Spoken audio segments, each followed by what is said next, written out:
I'm going to do a very brief introduction of each one of our distinguished panelists, thanking you again for being here this morning.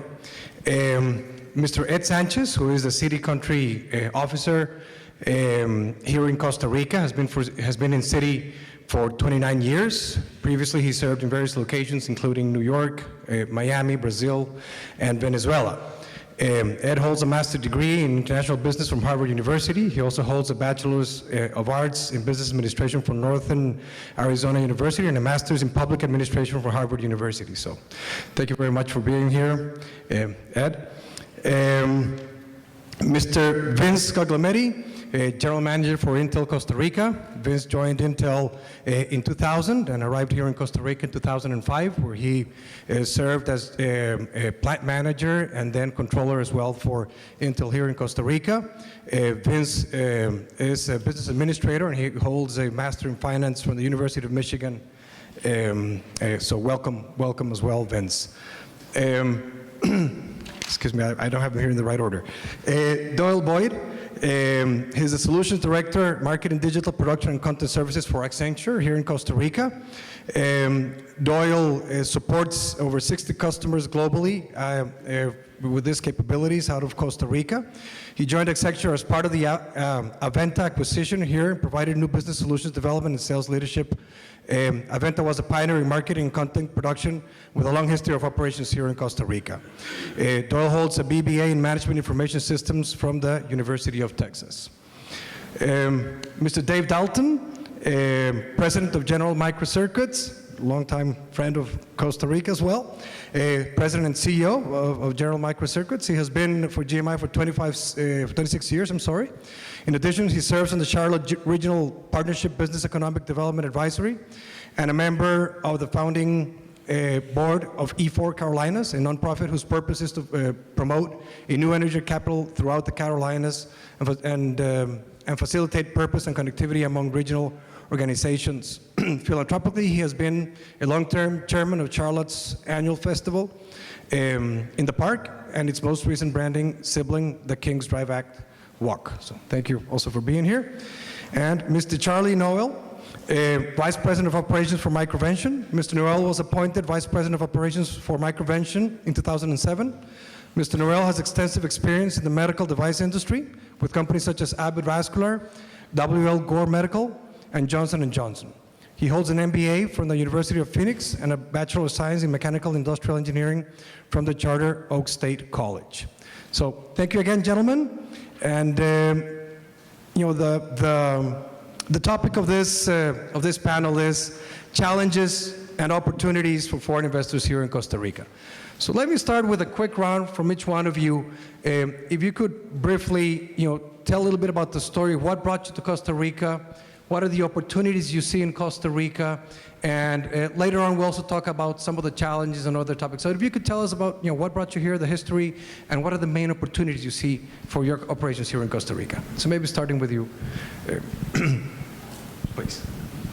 Hi, I'm Charlie Noel. I am with MicroVention. Just a little bit about MicroVention. MicroVention is a division of Terumo, a $3 billion company headquartered out of Tokyo, Japan, with about 13,000 employees. MicroVention is a $300 million neurovascular company. It's headquartered out of Tustin, California. There's about 1,500 employees working for MicroVention. It has two primary manufacturing sites. It's in Tustin, California, as well as here in Costa Rica. What brought us here? We grew out of manufacturing capacity in California, and we looked worldwide to find a suitable manufacturing environment. Some of the things that we were looking for, we found here in Costa Rica. Actually, all of the things that we were looking for, we found here in Costa Rica. A strong and stable talent pool for both direct labor and technical. Stable government, worldwide logistics, a convenient location to support our technology and transfers. Safety for all of our employees, a competitive cost model, good telecommunication, and pre and post establishment support. So those are some of the key areas that we looked at, and That's why we're here today. Costa Rica came out with glowing reviews. Thank you very much. Thank you, Charlie. If you could, hello. If you could also share a little bit about what the opportunities you see today. This is what brought you to Costa Rica. This is what has you happy here in Costa Rica. What are some of the opportunities you see for growing the business here in Costa Rica as you move forward? One of the main, if I had to choose one, it would be the talent available here in Costa Rica and the willingness of the support of the CINDE organization to grow our company and be successful as it has been. The talent, both the direct labor, the technical talent, the passion level, we've been able to accomplish a great deal in a very short period of time. In 2013, we opened up our permanent facility with about 70 people. We're currently at over 600, so in just 2 short years. So if I had to pick one, I would say the talent and the work ethics of the folks in Costa Rica. Thank you, Charlie. Dave, your case is a particularly interesting story also because you've had operations in China as well. So, why don't you share with us why even though the costs there are significantly lower, what brought you to Costa Rica and what has been your experience? Yeah, my company is based in North Carolina. If I need to say, we're on the eastern part of the U.S. A lot of companies in America back in the late 90s, early 2000s went to Mexico. A lot of our competitors went to Mexico, and we decided we were going to forego that, and we went to Asia. So in 2001 to 2009, we built alliance partnerships over in Asia, in Thailand, Indonesia, Malaysia, mainland China, Taiwan, and also Seoul, South Korea. And we built our company much smaller than his, but we went from 13 million in sales to 80 million in sales in basically 3 years. As y'all know, from during that period, the world economy was very strong. Manufacturing lead times were long. We had customers that gave us annual blanket orders, and we could plan 6 to 8 to 10 months out and make sure that we had no interruption in the supply chain. Well, something funny happened in 2008, 2009. We had this incredible recession, and suddenly our customers weren't giving our customers the purchase orders to give to us, so our lead time shrunk. And we decided we need to find something closer to home in this hemisphere. To get product from Asia by sea to the east coast of the U.S., it took anywhere from 30 to 45 days. The only way we could meet customers' expectations was to air. And needless to say, the difference in price between sea and air are significant. So the savings that we had found in Asia were suddenly shrinking. We had 2 customers in North and South Carolina that wanted us to build product in a lower cost geography, but they couldn't handle Asia. So I thought about Mexico, but at that time there was a lot of beheading, and we decided it wasn't the most secure location to go.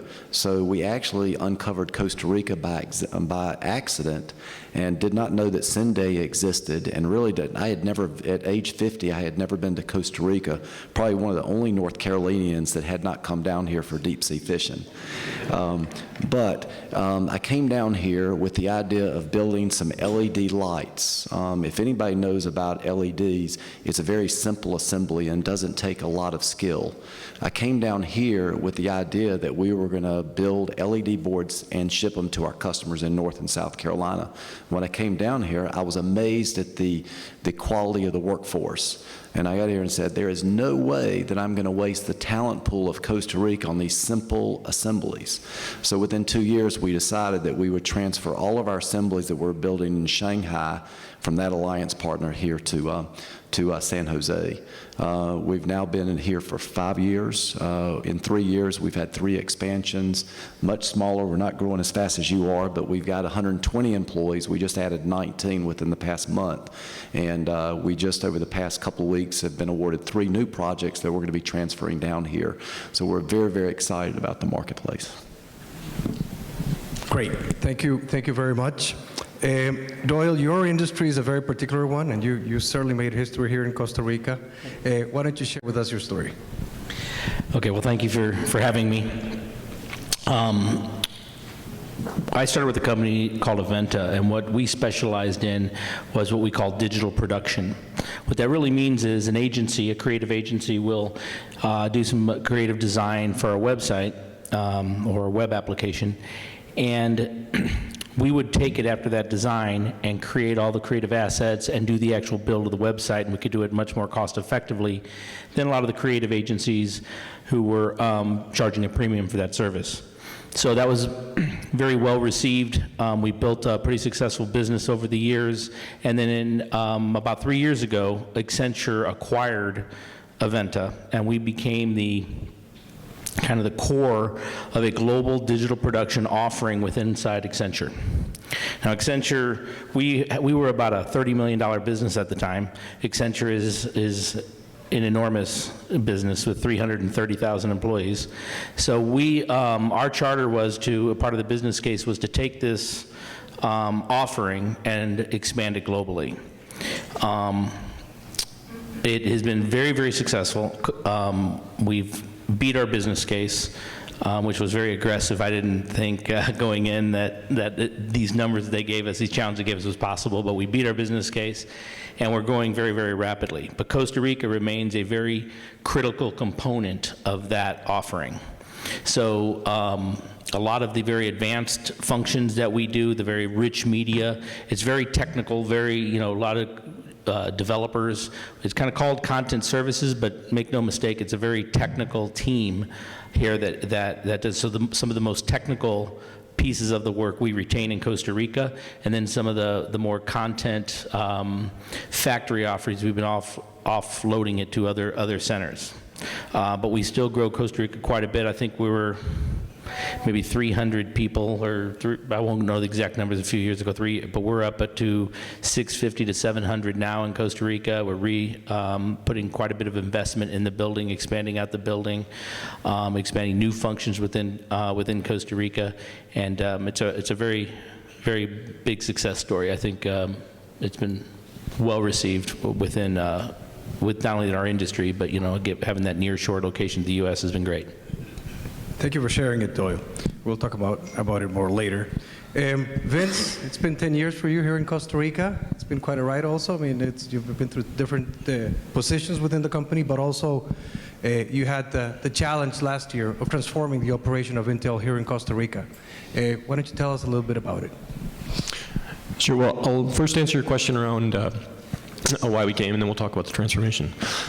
So for why we came, at the time for Intel, it was actually a space constraint. Right? At the time, Intel was investing in actually a process called cartridge technology, where we were consolidating a lot of, basically a lot of our product and other people's products, so they would plug into boards for OEMs. And what that did, that generated a requirement for more and more space. And the other part of it was all the factories that really Intel had at that time were in Asia, and there was a business continuity discussion around maybe we should invest somewhere else. Right, so that's where we started to take a look at Latin America. And there's lots of stories around this one, because if you think about Latin America is very big, and many folks, right, Mexico, and we even get questions today, was when you built that manufacturing plant, what were you kind of thinking? Well, Costa Rica is very small versus these other big markets. But it really came down to multiple things. One, it was, and I hear the stories here in Costa Rica about how committed this country was to making that happen, right? It wasn't about party lines, it wasn't about academia, it was a group of people coming together to say, we want this. And actually flying to Santa Clara and saying, we want this, what do you need from us? And it was that simple, right? I mean, not everybody went out of their way, but that, that partnership was something that hadn't been seen before. And then of course the company takes a look at it and says, okay, so can it be competitive? And absolutely, very much as my colleague said, you find talent down here that's just really amazing talent. In many cases, it's a wonderful secret that most people don't know. Okay, and you find the talent. You find that from a competitiveness standpoint, you can do very well here. You're not going to manufacture at cost basis of some of the places in Asia, but you need to make sure what your product is going to be competitive over time. So I think those were the things that took a look at it. It was really that partnership that you have within a country to make it happen, and ultimately led to us landing here. Now, over time, had a wonderful run within manufacturing, 17 great years of manufacturing, and if you think about it, this, we just continue to transform. So I mentioned the talent before. Intel still sees great talent here. At the time of our factory closure, the thought was that site was only going to be 1,200 people. Today, that site's 1,800 people, and it's 1,800 people with 700 engineers, 500 plus folks in information technology, engineering, plus centers of excellence in human resources, as well as finance. So, in a period of time, we were able to transfer a lot of those folks that demonstrated the talent, and the company continues to see that talent to want to grow here. And it's really more of a development center now, really working to find out how we can continue to develop. And in Costa Rica, or here at Intel, we talk a lot about kind of moving from made to created. We really see that transformation happening, and that's been a big part of our last year, is helping everybody in country see that Intel really is here, and really Intel wants to continue to play, and Intel really is a very significant part of the country and is very excited to be here. Thank you, Vince. Ed, you're representing the financial sector here, a different angle, I guess, from the others we've heard. So if you could also share what brought you to Costa Rica, how was your experience? Thank you, Jorge. Council of the Americas, appreciate the opportunity to be here with you and this great event.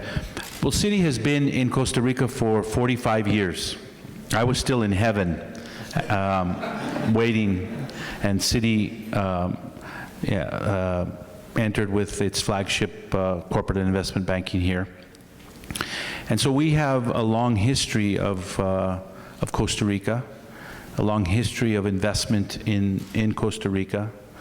But back, Jorge, in 2008, with a group of 25 professionals, we decided that Citi was going to make a major effort to invest in a global shared service center. And the combination of banking and shared is really the left hand and right hand of Citi, where we have a growing corporate and investment bank, and at the same time we also have a super strong and growing shared services operation for Citi globally. As I mentioned, we started with 25 employees, and today we have about 1,500, and we have plans to go to 1,800 employees. As everybody mentioned here, I don't need to reiterate the qualified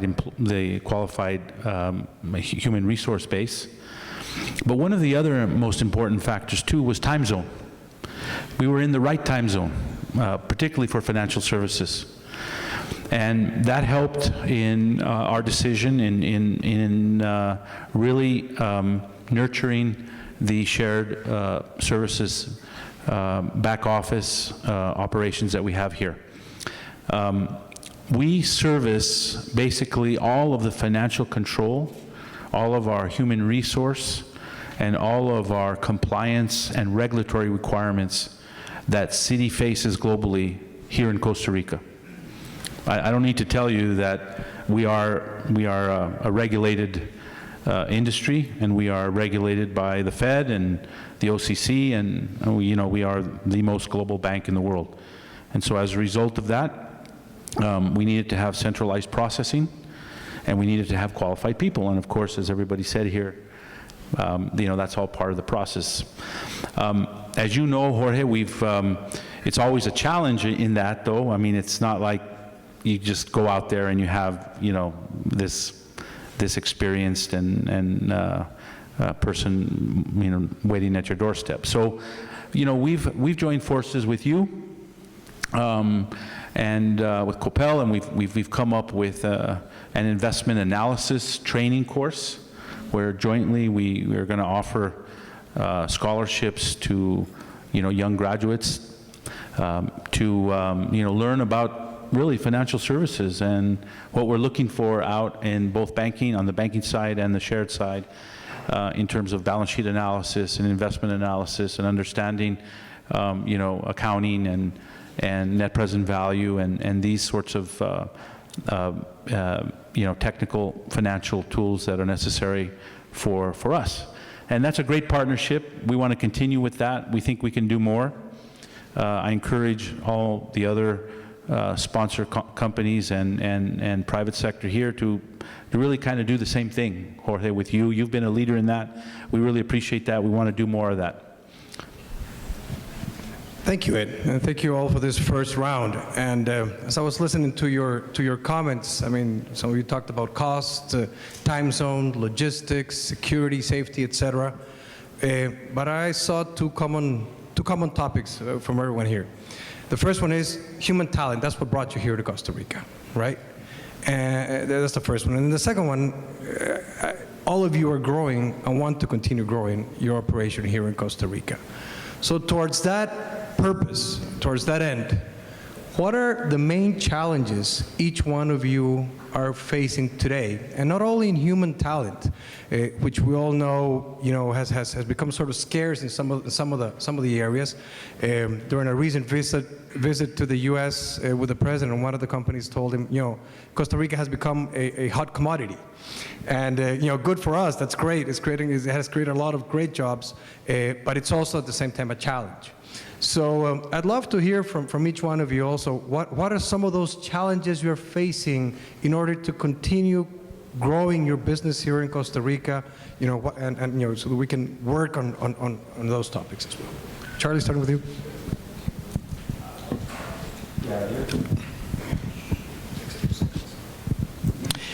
Yeah, there are several areas that would definitely help the manufacturing sector grow. I'd say the first and foremost is the one that we've discussed quite a bit today, and that's the infrastructure, roads, bridges, bus service. We depend a lot on that to get the number of people that our organization requires to the plant, to our place of business. And currently, the way things are right now, it's a bit challenging. If we have people arriving late on a bus, it has a major impact to our productivity. Second, I'd say let's continue the emphasis on training good technical people. People that are coming out of college are great. We just need a little bit more of them. So I'd put that as number 2. The electrical charges, we talked about that again today too. That's a major deterrent for Costa Rica currently. And then the third thing, I would say, let's bring some more Tier 1 suppliers into Costa Rica, especially related to the technical fields. Those would be what I would be looking for in order to have a continued growth. When you talk about Tier 1 suppliers, and I understand perfectly well that you're talking about having CINDE, for example, try to attract some of those Tier 1 suppliers to come. But what about also developing local suppliers? What has been your experience in that field, and do you see potential for some of these suppliers to become your suppliers? There has been an influx of suppliers from the States that have come down to Costa Rica. Some of them are directly related to our business, specifically to MicroVention, which has been great. A lot of the components that we use are highly technical components. Yes, we have worked with a lot of suppliers here, mainly related to machinery building, custom tools, fixtures. We haven't had a lot of success in the short term, and that's what we're basically here so far. It's only been a couple of years. Developing a lot of the local suppliers into the high-tech suppliers that we currently need. Thank you. Dave? I'd like to maybe just extend a little bit further. Instead of, I guess, attracting the Tier 1s, I think there needs to be a little bit more proactive stance with the local OEMs to actually find a way to collaborate with one another to develop the supply chain. Our long-term success here is going to be reliant on us having a supply chain here that we can source material. Right now, everything is being brought in by containers. We're transforming it in our free trade zone, and we're shipping it back out. There should be opportunities here to develop the current suppliers, but it's going to be a concerted effort to have the local OEMs to collaborate, because most of the organizations here are not large enough individually to provide the critical mass for a supplier to make a strong business case. We're very, very fortunate that we have a lot of medical firms that are here. And understandably, there are some competitive fringes, perhaps, that they need to shy away from one another. But there's no question that when the medical firms decided to come in here, the word precision was introduced. I would say 4 or 5 years ago, most suppliers here in Costa Rica did not even have that as part of their definition. And I think just within the past couple of years, I've seen it.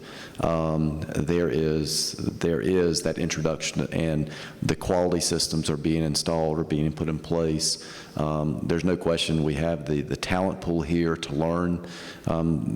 One of the biggest issues we have right now here is I have one current customer that really would like us to build the product here, but the problem is there's no tooling available. It all has to be done in Asia, and our customers are looking for rapid response. And so that's one thing we're going to have to find a way to develop here to make sure that we have a complete supply chain.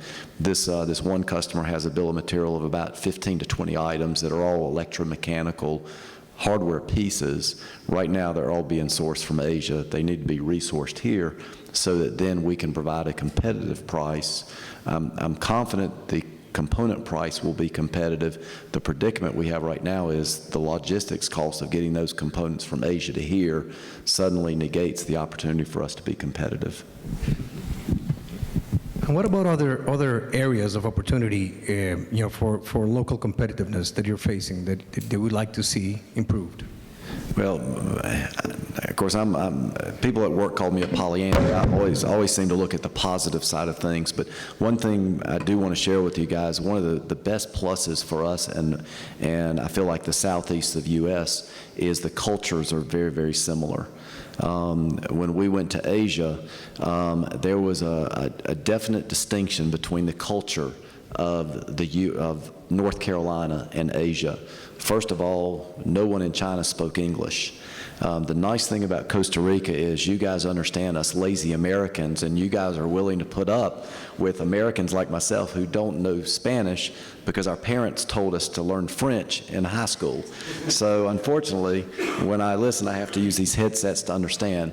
But when I'm around, I'm amazed that you guys speak English when I'm here.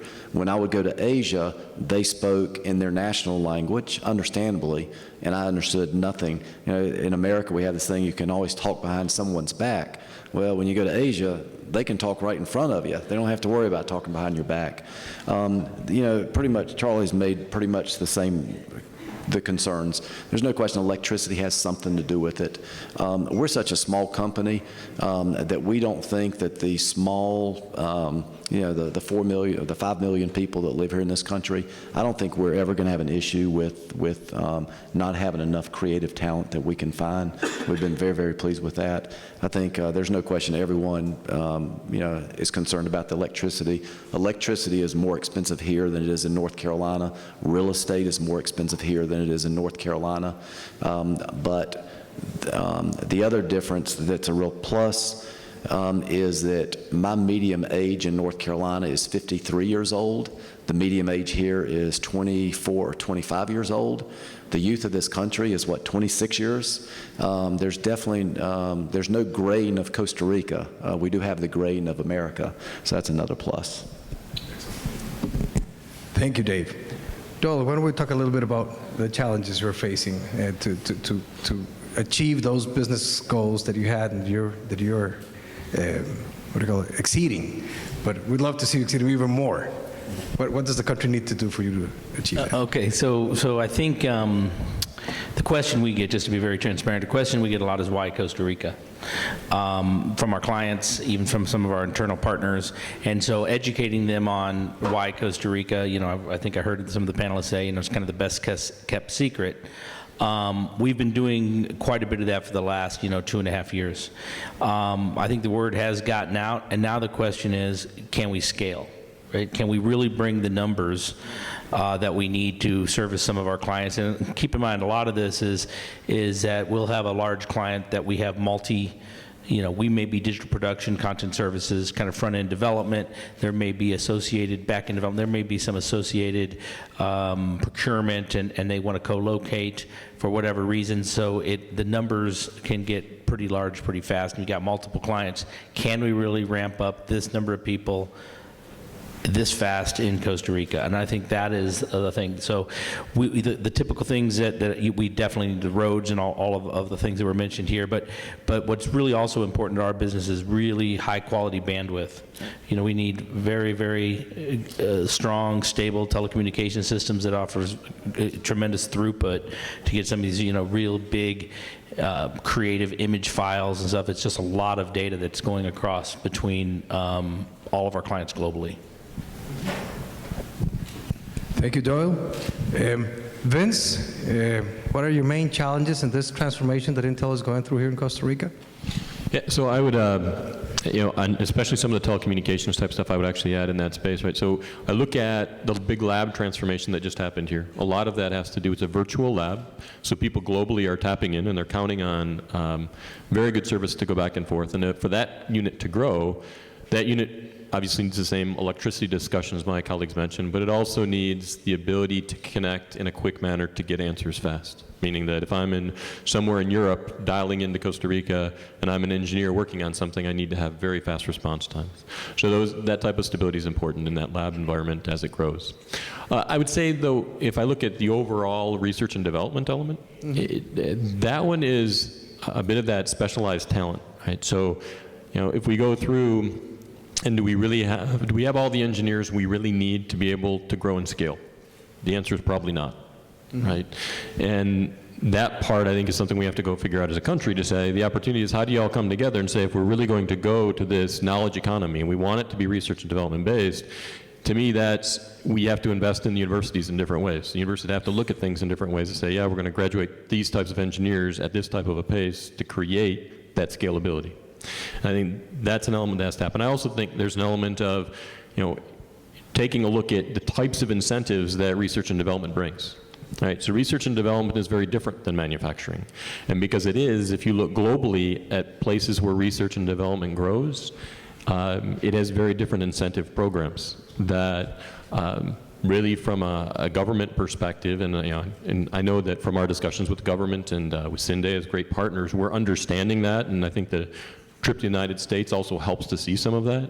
I think that's something that as a country, we have to step back and say, so how are we going to go make that happen? Because that's, to me, very transformational. It will not be an easy change to make some of those things happen, and I think it's important we figure that out for the continued growth. But that's how I see from a research and development center the challenges we'll have. Thank you. Okay, Ed, if you could please also comment on your side, which will be probably a little bit different from what we've heard from the other I think panelists. there's a lot of commonality though, Jorge, and I think obviously, being in Costa Rica for 45 years, we clearly understand the true benefits of Costa Rica. And in Citi, we call Central America and Caribbean the jewels of the crown. And when that definition is described, the way I position it to both newcomers, multinationals coming and wanting to set up shared or treasury centers, I say that Costa Rica is the diamond in the rough. And there's that sparkle out there that you see from that diamond. And I'm constantly polishing that diamond to making sure that Costa Rica is front and center within Citi and with new investment opportunities, both in shared, because after they come and talk to you, Jorge, as you and I have spoken, they come and knock on my door. Right. And they ask me, well, is it true? This and that and the whole thing. So, we are a very strong proponent of encouraging the shininess of the diamond in Costa Rica. So I think, in general, one of the frustrations that I hear from my clients is kind of a, and I'm, disculpa, pero I'm still learning, la cultura here in Costa Rica. But I think how I would describe it is you know, ni pica el palo, ni presta el hacha. And for those of you who don't understand that, but most of my Costa Rican partners know what I mean when I say that. And that is, you know, you're out there promoting, and we're bringing in, and I'm shining the diamond, and I'm trying to do my best. But, you know, we need to also deliver on some of these things, you know, from infrastructure. Of course, Citi is committed. I've got a big check here ready at any time. We just got to make sure that we've got the right deal and the right project and the right terms and conditions, but the check is ready. There's not a funding issue with that at all. On the export side, you know, one of the things is we've got to make sure that we remain competitive. That FX rate is from, you know, and I talk a little bit about more of the smaller exporter.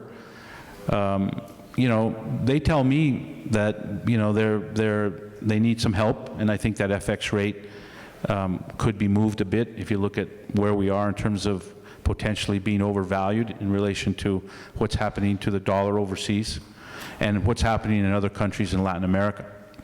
And that drives competitiveness, and that drives some of the other things that the economists today are much more, you know, more technical than I am. I'm not an economist, by the way. So, but you know, I think that needs to be, you know, looked at a little, you know, second look.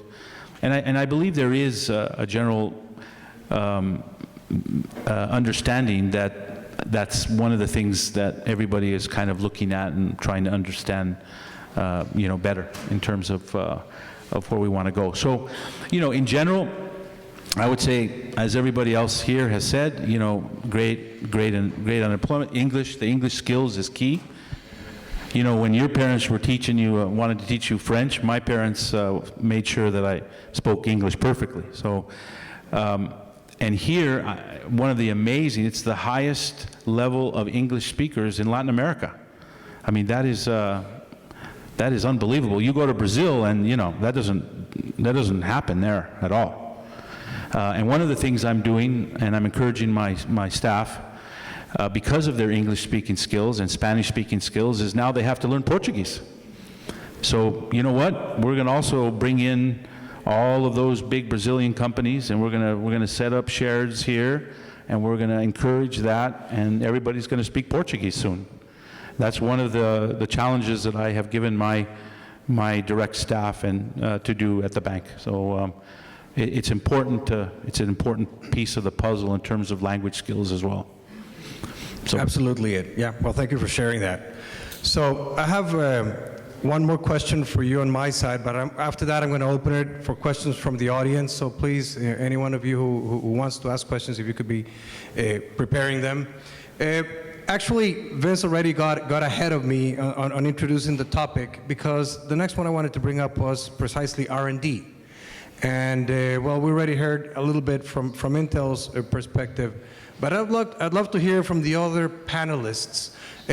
What does Costa Rica need to do? What does your local operation here in Costa Rica need to do to take that step and go from manufacturing or from producing, you know, X or Y, a product or service, into the next step, you know, R&D, you know, design, research, etc. What are the challenges we're facing there? What do we need to do to reach that goal? So, in any order, anyone who wants to pick it up? Dave, Charlie? I guess I'm on. R&D currently with MicroVention in Costa Rica is something that we're not looking at. Because our R&D chain is so complex. The devices that we manufacture are in very close alignment to the physicians out there. And the R&D department currently in California works closely, very, very closely with the sales department, with the physicians in some of the biggest hospitals within the United States. And it's not just a, I'm going to come visit you once in a while. It's a hand-in-hand relationship. Every day, every week, they're in the clinical centers. They're working with the physicians. We're developing our product. So as far as the design of our product, the development of our product, unfortunately, I don't see that happening anytime soon. I can't see the benefit to come down here. As far as the manufacturing side, the manufacturing aspect, the how can we do it better? Okay, Costa Rica is a benchmark, a global benchmark for that. The team that's at the plant, once we get the design, once we get the manufacturing process, that's where we take it. That's something that, again, I heard a crown jewel. That has been polished. That is not a diamond in the rough anymore. So right now, Costa Rica and its development works very well for us in the manufacturing sector. All right. It's very clear in your case. Charlie, thank you. The one thing I would share is we don't do R&D here per se because we are manufacturing services. Our customers do the R&D, but the one thing we've been most impressed with is we design for manufacturability, or we look to see how we can make the manufacturing process more efficient. The less steps you take to build a product, the less expensive it is. And what we've been most impressed here is with the industrial engineers that we have found. We have 4 on staff, and they are outstanding. They actually, to be honest, they run circles around our staff up in North Carolina who have a lot more years of experience. But I think the education they learned here, I'll be honest, I'm still not sure where they got the talent. Maybe it's innate, but anyway, it's got to be the education system, but very, very impressed. To talk about our customers, one thing I was going to share here that I've seen in Costa Rica is there are 3 vital things for life sustaining, and we all know it's food, it's water, and it's energy. And I understand Costa Rica is not a very big country, but I see Costa Rica as a great incubator center. It's a great opportunity for companies. There's no question there's a collaborative spirit here. We've sensed that over the past 4 to 5 years. And in order to get any kind of R&D done, it requires collaboration. And there are companies out in other parts of the world that would love to come here and collaborate with other companies here and to utilize Costa Rica as an opportunity as an incubator center or a pilot center to try some new technology out, whether it be with food or, as we know, water. There's plenty of water here. And of course, with energy, you guys, Costa Rica right now, I know the prices are high, but from a renewable standpoint, you guys lead the country in renewables. There's no question there's a lot of talent out there that can collaborate with Costa Rica. And like I said, talking about being a gem, that's the great thing about Costa Rica. Costa Rica could set itself to be the premier, renewables country in the world on R&D.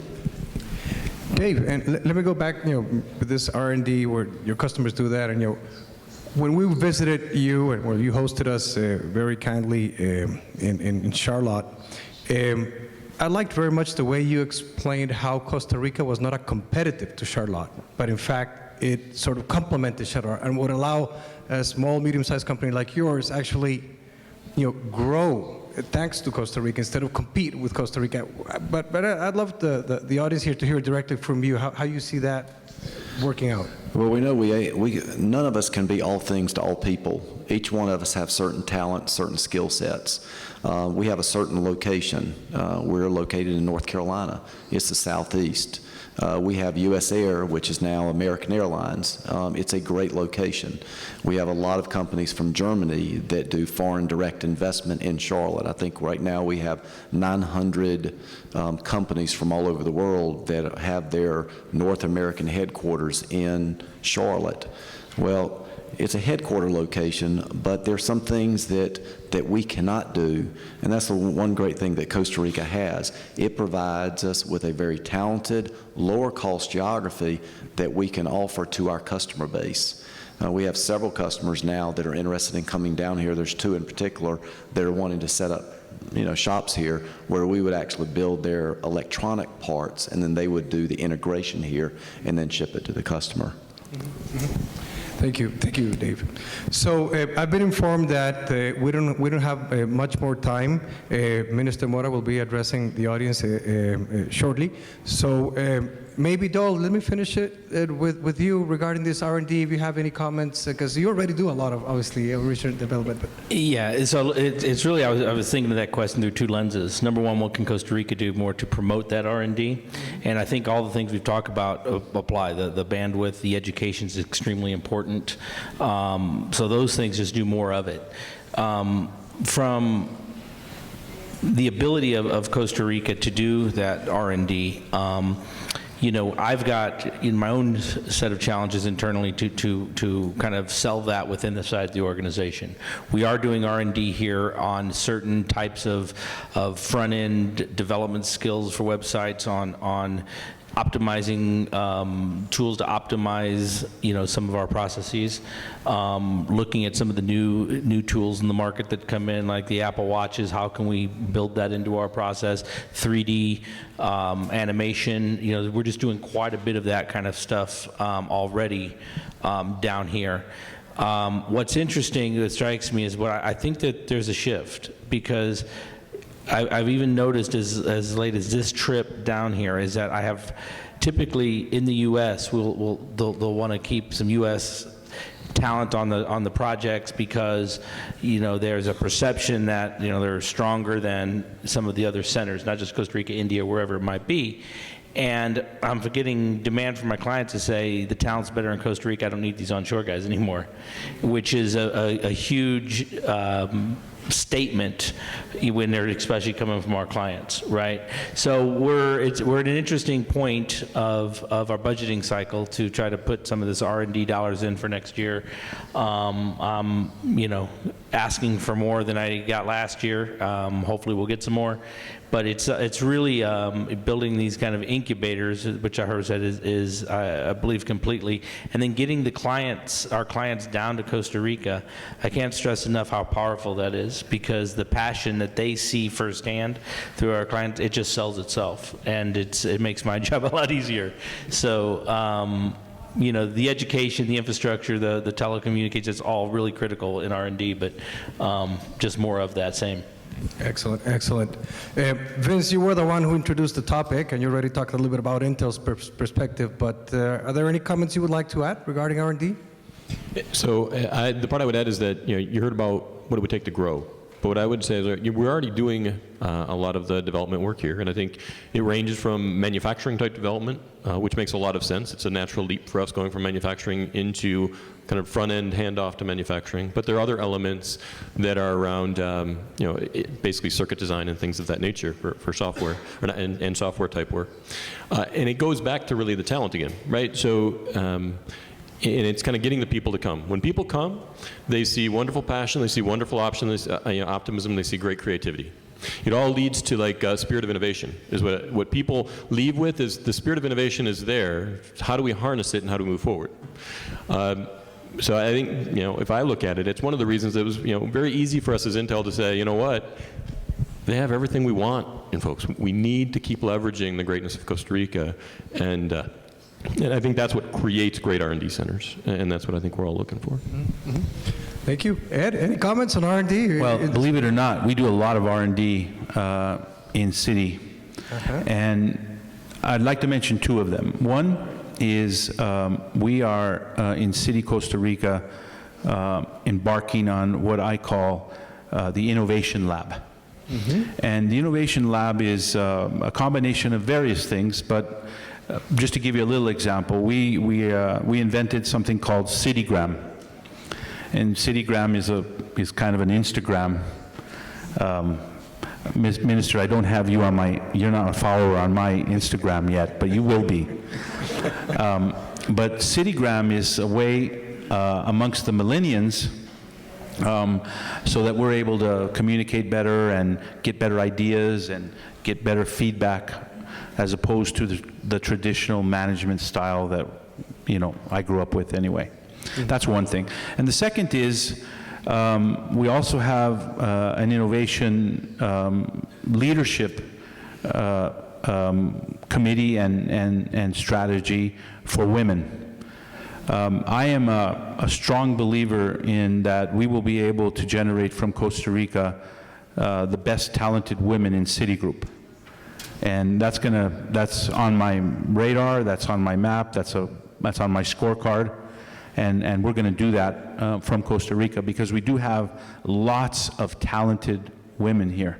Talk about the education base, but in particular, the women are outstanding professionals. They say that the best man for a job is usually a woman. That's right. You did surprise me, and I suppose many of the people here in the audience, that you have some innovation here, this innovation lab. If it's not confidential, since when have you had it? More or less, how many people do you have in this lab? Well, it's a emerging project. We have a Latin American emerging, a Latin America innovation lab out of Miami, and we have kind of a satellite of that here that is, embarking on new and differential ideas. The first out of the box, as I mentioned, is the Citigram effort as my goal to reach out to millennials.